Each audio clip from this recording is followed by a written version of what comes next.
Hey guys, Amanda here from Self-Spin Travel. Brad's behind the camera. We just arrived in Las Vegas.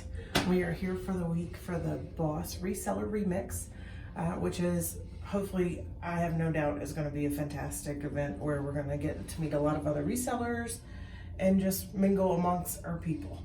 But we thought we'd give you a room tour. We're staying at the Rio All Suites Resort and Casino.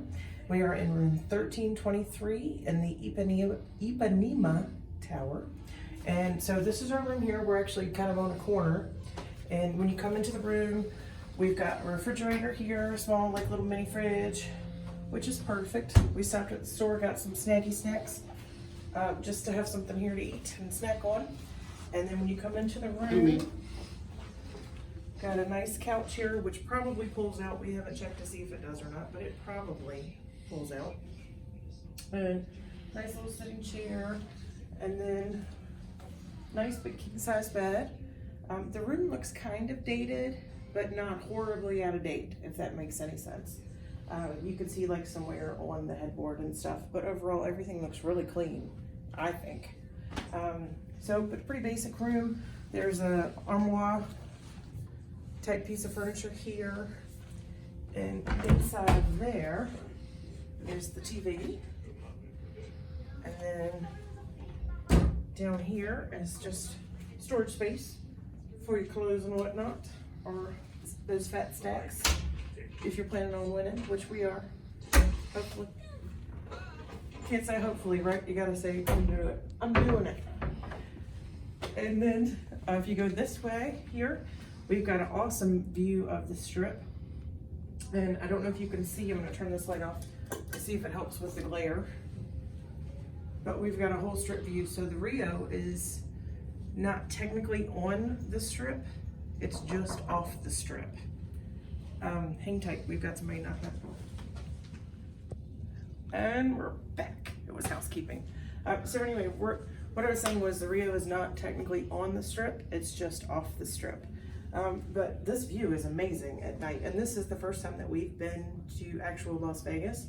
So this is pretty exciting just to be able to see this out of our windows. But there's that. There's the big Ferris wheel. Yeah, the big Ferris wheel. Yeah, I can't remember what it's called. It's got a name. I don't remember what it is either, No. but I know what you're talking about. But anyway, if you come this way, we'll finish up. So if you come in here, there's a nice bathroom here, and this is kind of like a vanity, whatever area. You got a stool there and a spot so you can sit and do your makeup or whatever you want to do there. And then there's a sink out here. There's a nice, good sized closet here with an iron and an ironing board. And then this closes up, and you have full length mirrors. There's honey bunny. And so then if you come right here, there's a safe, small safe up here. And then this set are just drawers here, which all that looks in good condition to me. I've seen some other room tour videos where these all look kind of beat up, but this all looks good to me. And then in here, I'm not gonna go in first, I'm just gonna let Brad go in. That's the actual bathroom there. So you've got another sink, toilet, and just a basic shower and tub. And there, and that's it. That's pretty much the room. Pretty much the room there. What do you think, babe? You happy with this? I'm okay with it. I'm okay with this too. It feels a little bit bigger than the room in Cherokee. Yeah. Yeah, definitely. It's just, I think it's situated separate, or not separately, but situated in a different way too. Either way, it looks good to me. We're here for the week, and we got comped for the week, except for one day. So, I mean, you can't beat that. I mean, really, for a free room, what are you gonna do, right? But overall, it looks good to me. So just wanted to share that with you guys and give you an idea of what the room looks like in the Ipanema Tower. And we'll see you on the next video. Thanks, guys.